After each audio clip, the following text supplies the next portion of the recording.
I'm David Harris. I'm CEO of American Jewish Committee, and I'm standing in front of a building which I believe had a very special significance in my family's life.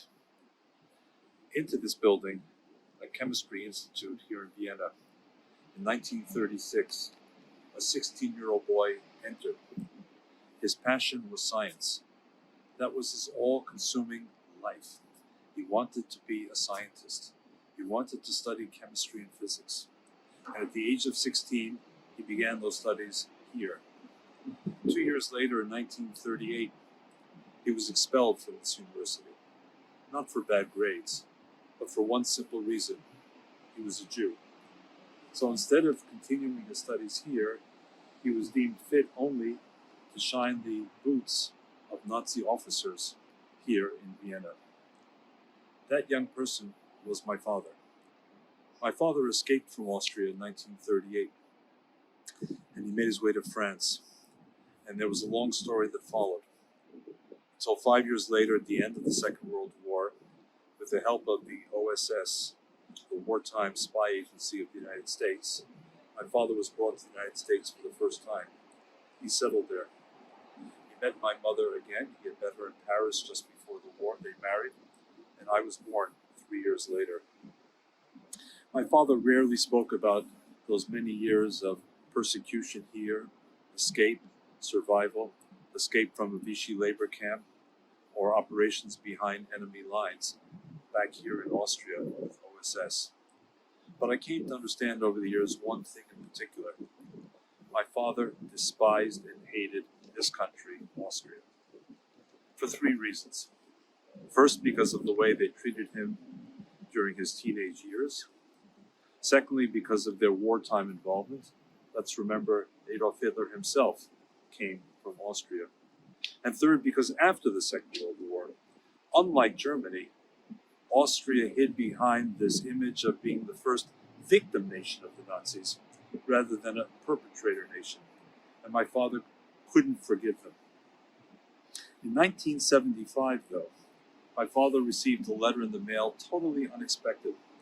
It came from the University of Vienna, and it said, "Eric Harris, we would like to offer you an honorary doctorate for work you did from 1936 to 1938 on the synthesis of the heavy hydrogen atom." Mind you, my father was 16 years old when he began that work. Perhaps one day he could have won a Nobel Prize in chemistry or physics for this country, Austria. So my father went back and forth wrestling with this issue. Should I go to Vienna to accept this award or not? I hate the country. But he decided to go, and he accepted the award. It opened a little crack in his thinking about post-war Austria. But then something else happened years later. He had refused to even apply for restitution funds from Austria when they became available. But as he got older and money became more of an issue for him, I persuaded him. I told him, "Dad, I know Austria. It's changing. It's better that you have the money than that they keep the money." He said to me, "No, it's blood money. I don't want them to buy off their conscience with a few $1,000s or euros to me." I said, "Dad, apply for it." He applied for the money. He was turned down. He was turned down, and he looked at me and he said, "You see, even at my old age, once again, Austria disappointed." He died shortly afterwards. Several months after his death, a letter came to me from the Austrian authorities saying, "We made a mistake. Your father should have received money. We apologize. We're unable to reach him, though." I said, "My father is dead." And so my father died with those feelings. But then there's me. Why am I here? Why am I talking about this now?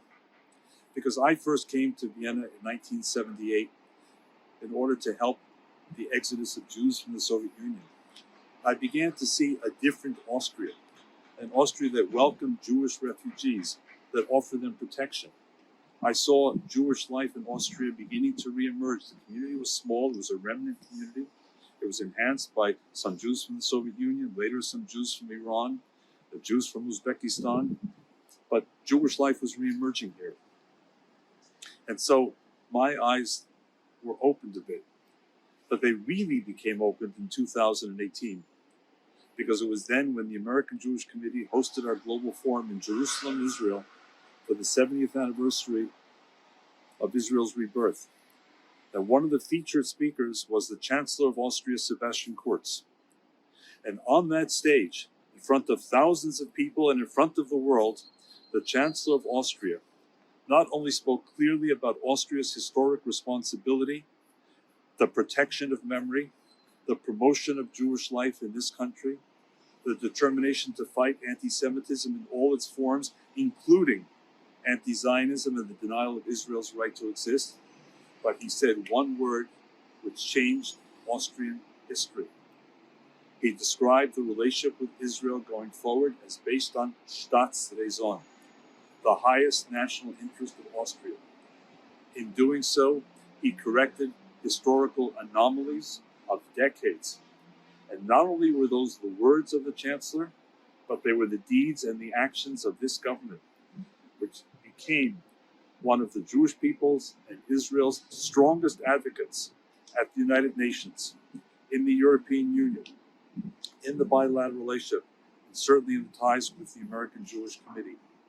And so after that, when this country came to me and said, we'd like to offer you citizenship, whereas years before I would have said, no thank you, I felt it was time to close the circle that began here in 1936 in Vienna, when my father entered this building, or a building just like it. I accepted the citizenship alongside my American citizenship. The moral of the story for me is all of the pain that my father suffered, all of the hurt, all of the anger cannot be undone and cannot be repaired. But history can move on. And the example of Austria and how it has evolved shows that it can. And today I am proud to stand here, and I'm proud to be both an American citizen and a recently minted Austrian citizen.